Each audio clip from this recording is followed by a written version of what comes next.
We're looking at how we could install energy systems in there which might be different from the conventional way of running things. At the moment, obviously, we all have our own houses, and each one is connected to the electricity grid. You have a separate account for each house. People can put solar panels on their roofs, choose their suppliers and so on. So it gives you some amount of control over your energy supply.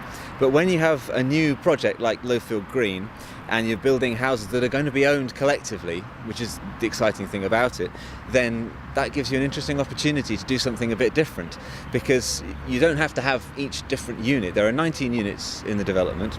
Each one doesn't have to have its own separate connection and be responsible, to have its own connection charge and switching suppliers or whatever they want to do. You could actually take that decision collectively, and you can start to scale up the resources. So one unit having a solar panel on the roof can achieve so much, but if you have larger solar panels stretching across the entire development, then you get more generation, and you can have control over it within this housing co-op. There's a number of ways people can benefit.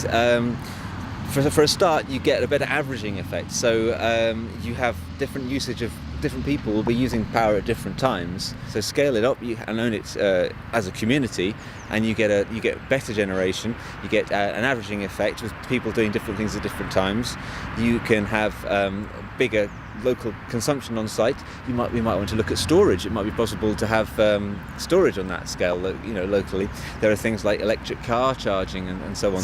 So it is a very exciting opportunity for them. It's the location is in the middle of Acomb. It's on the former Lowfield school site, so it is mostly open space at the moment, and a lot of it will be retained as open space. And that's another thing that Yorspace is very keen to do, is to preserve open space, to have communal open spaces, not just for the people who live in the housing co-op, but also for people who live in the local area as well.